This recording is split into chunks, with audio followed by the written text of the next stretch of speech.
Hello guys, देखिए मैंने आज एक प्रैक्टिकल इंसिडेंट बताता हूँ इंडिया में हर साल में क्या होता है। ठीक है।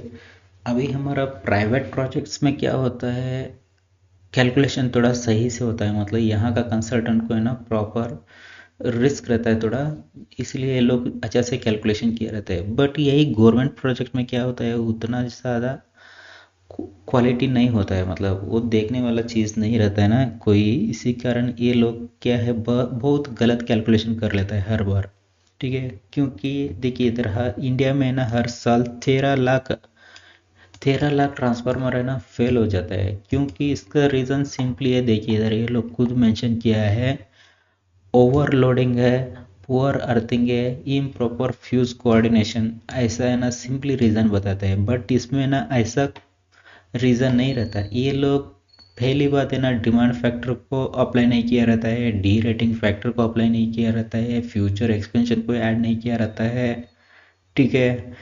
बाद में डाइवर्सिटी फैक्टर को, साइमल्टेनियस फैक्टर को, ये सारा कोई भी कंसिडर में ना प्रॉपरली चीज़ नहीं किया रहता है। इसके कारण है ना हमारा ट्रांसफार्मर का साइजिंग है ना गलत हो जाता है। उसके कारण ऐसा है ना, ट्रांसफार्मर फेल होने का रीज़न से ना बढ़ जाता है, क्रिएट होता है, प्रॉब्लम्स होता है ऐसा।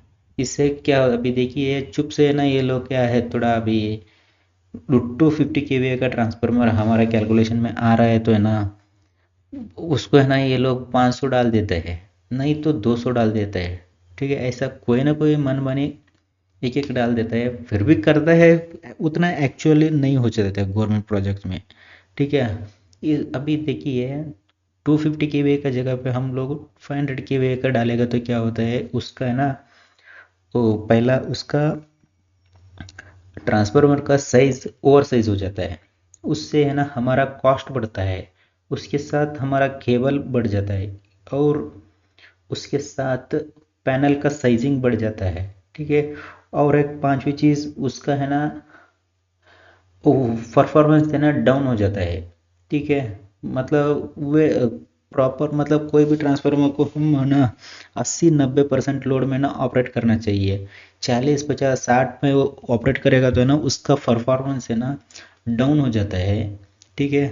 अभी कभी कभी मतलब 100 से ज़्यादा, मतलब वो अंडर साइज का ट्रांसफार्मर किया है तो क्या होता है, वो उसका है ना परफॉर्मेंस थोड़ा डाउन होता है, मतलब ओवरलोड देगा तो क्या होता है उसका परफॉर्मेंस डाउन होता है, और ट्रांसफार्मर तुरंत तुरंत जल जाता है, ट्रिप होने लगता है, ऐसा प्रॉब्लम होता है। इसके कारण क्या है, ये है हम लोग को, सब आदमी सोचता है ये ट्रांसफार्मर का एक दो फार्मूला लगा लो हो जाएगा, साइजिंग हो जाएगा। बट ट्रांसफार्मर में है ना ऐसा नहीं होता है।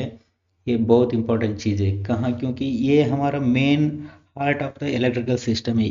इसी से है ना हमारा सभी बिल्डिंग का है ना ऑपरेटिंग होता है। इसके कारण हम लोग है ना इसको अच्छा से कैलकुलेशन करना रहता है।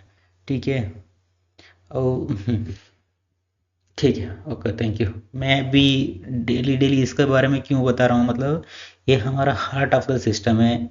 इसी से है ना सारा पैनल का डिज़ाइनिंग, केबल डिज़ाइनिंग, सब कुछ आने लगता है। इसी कारण मैं मेन पहला टॉपिक में पकड़ा हूँ ट्रांसफार्मर का।